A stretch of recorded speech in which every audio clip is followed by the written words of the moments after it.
We all spend hours each day on email, so why not have it be an environment that we enjoy? You can do that by customizing your inbox so that it functions and looks exactly how you want. I'll show you how to customize your Gmail inbox today on Tuesday Tech Training. Hello and welcome to today's Tuesday Tech Training. My name is Jennifer Stewart. I'm the owner of Gateway Productivity and I'm a tech and productivity trainer. Today I'd like to show you how to customize your Gmail inbox. You spend hours a day on email. In fact, it's been proven that most people spend about 2 to 3 hours a day working on email. So why not have it be a place that you enjoy being and something that's really functional for you?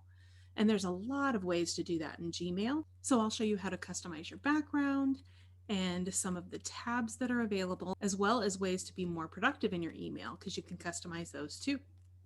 The first thing we'll look at is the Gmail look and feel. That's what you see when you're in your inbox. The way you do this is to go up to your settings, up here, the gear. You'll click on that. And rather than going to the see all settings, which we normally do, we'll skip that. We'll look at these things below. And your default density, so that's how much you're seeing at once. The default is the comfortable. But if we move that to compact, you see how more now fits on the screen. Since we only have 2 emails in there, you can't see it real well. Let me close this and let's go to something that has a little bit more in it. You see how there's more that fits on the screen with this density. If we switch it back to comfortable, you can see less on the screen, but it is a little bit easier to read. So depending on your site and things like that, you may want to choose the compact if you're trying to get a lot done at once, or if your site's not as great, then the comfortable is much better. And the default, as you can see, is the comfortable because it doesn't change between those. The next section is the theme. This is what shows up back behind the emails. And you can see they have a bunch of different preset. It's set just to be a blank background, but if you want something really pretty back behind there, you can choose some different pictures and it will change back behind. So if you like to see some color back behind your emails, then you can certainly do that. Some people, this will be too busy and they prefer the blank one. But I think for this, I will choose this green one with the caterpillar in the background. And as you can see up here, you can view more. You can choose this view all, and we'll see what that does. Here's all the different themes that they have available. You can have just blank colors, or you can have patterns, or you can have pictures. And then they even give you an additional setting of going to your own photos and choosing something to have in the background that is one of your pictures. They also have a few other options, doing a text background, a vignette, and then a blur. And I would recommend just pick a picture you like and then play around if you want to try those different settings. There's all different things you can do. The next section in our settings is the inbox type. There are many different ways that Gmail can organize your email for you. So I would go through and play with these. We'll talk in a moment about this important marker. It's this little almost flag looking kind of thing. And we'll talk about whether you want to have those on or off. You can turn them off if you don't want them. You can have unread first, starred items coming up first. You can have a priority inbox where you customize what this looks like. And you can see there's all different types of things that you can do in the inbox. But for now, we'll go back to our inbox and then we're going to do the default. And so that will automatically put them in date order. And right now we have the different tabs. You can't see them all with the picture, but they have the social tab, the promotions tab, and the updates tab. And we will also talk about how to turn those on and off in a moment. With any of these settings, I recommend playing around with them. You won't mess anything up, and you might discover something that you never knew you could do in your inbox that makes you that much more productive. Our next section is the reading pane. You can choose whether or not to have that on. I currently do not have it. You can have it on the right side of the inbox or below the inbox. And let's turn that on so you can see what this looks like. It will ask you to reload the page because it has to completely change your view. So we'll reload this. And you can see what the reading pane on the right-hand side looks like. And you can see right now it says no conversation because I haven't selected anything. Once I do, then it shows up on the right-hand side. And what you're seeing here is a conversation view. That's the next thing that we could change. You see here is the first email. The first email is always at the top, and you can click on the top line of the email to have it open up. And then the next one is right below that. So your most current one will show the entire email, and it'll be the bottom one.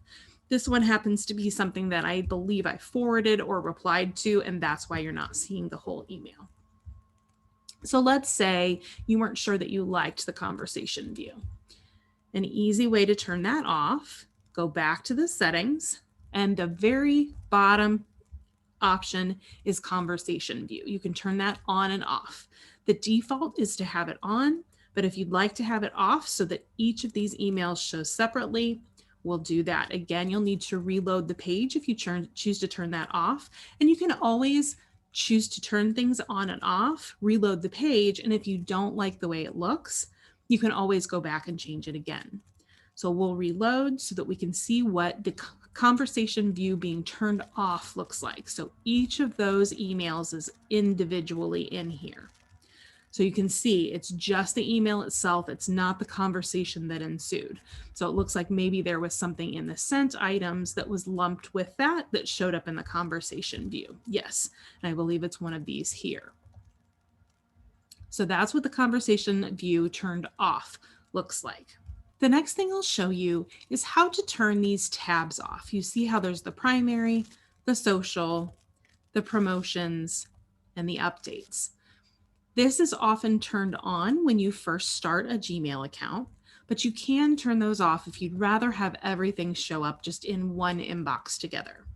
The way you do that is to go up to your settings. This time we are going to choose See All Settings. And then we're going to go to Inbox.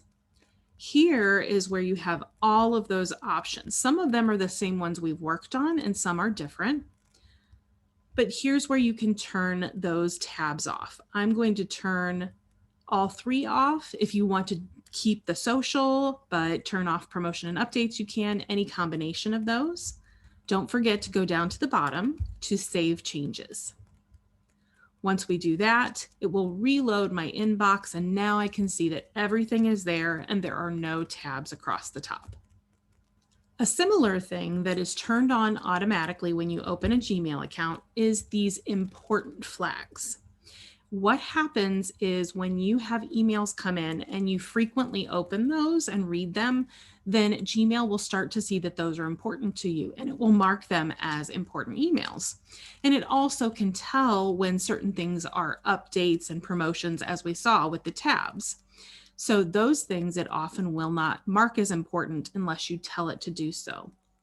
If you're someone who would prefer not to use that system, you can turn off the important markers completely. And I'll show you how to do that now.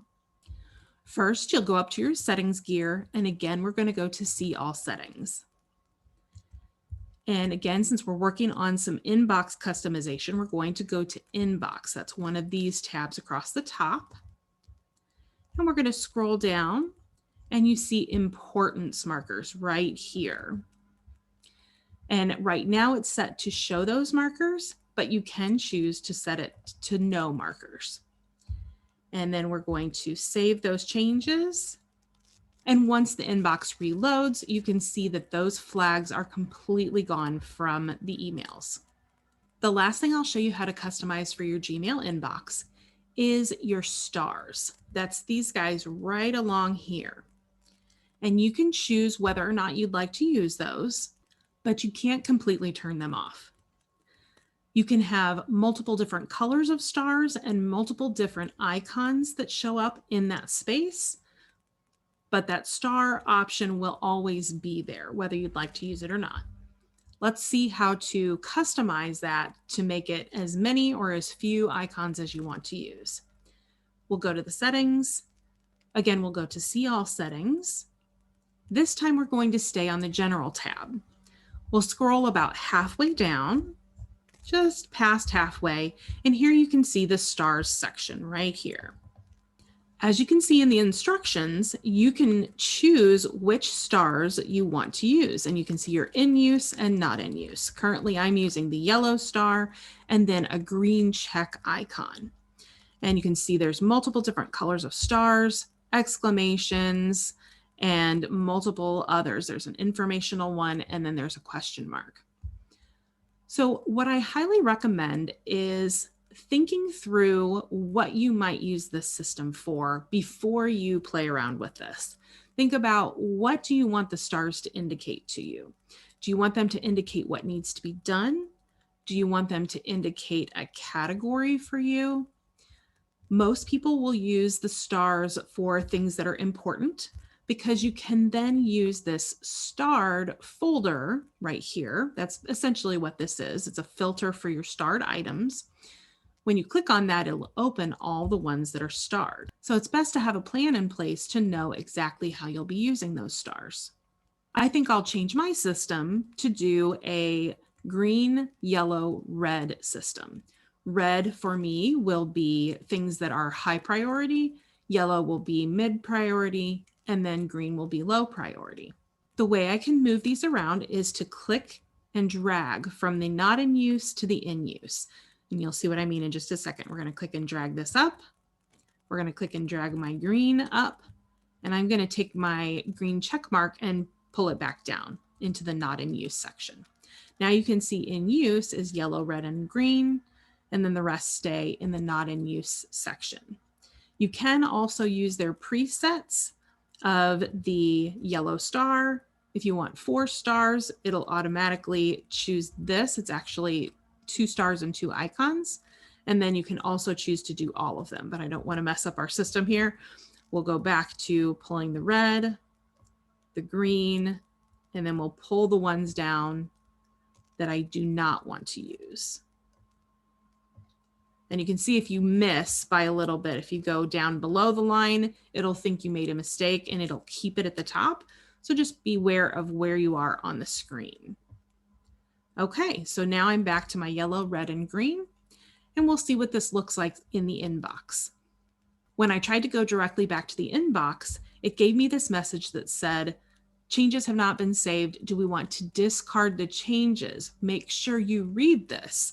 If we say okay, then it's going to take us to the inbox and not save our changes. So we actually need to cancel and make sure that you scroll to the bottom and save your changes. Once you've saved your changes, it will automatically bring you back to the inbox. And what changed here, you don't see anything different at the moment, but when I use the star, you can see I get the yellow, then I get the red, and then I get the green. And that's the order that I had them in the settings. And when I click again, the star goes away. So I have 4 different options: no star, yellow, red, green, and then back to no star. And that's how that will work. So that's why some people don't like to use all of the different options, because then you're constantly clicking to get to what you want. So I would choose the, maybe 2 to 4 that are going to suit you the best. If you only plan to use the stars for things that need to get done, but there's no priority to them, it's either do it or don't do it, then you might want to just use 1 color star. And to show you what we were looking at before, if we star several of these, then we go to our starred folder or filter on the left. Now I can see all of my starred items together. This can be a great place to start at the beginning of your day to make sure that you're focusing on what needs to get done. Have you had a light bulb moment from this training? If so, please let me know in the comments below. And if you have a question, you can also put that in the comments and I'll get back to you as soon as possible. You can also give the video a thumbs up, or you can share it with someone you think could benefit from the information. And be sure to subscribe by clicking the red button below. Once you do, an icon will show up that's a bell. If you click on that one, you'll get notifications when each new video is posted. Thanks for joining me, and I'll see you next time.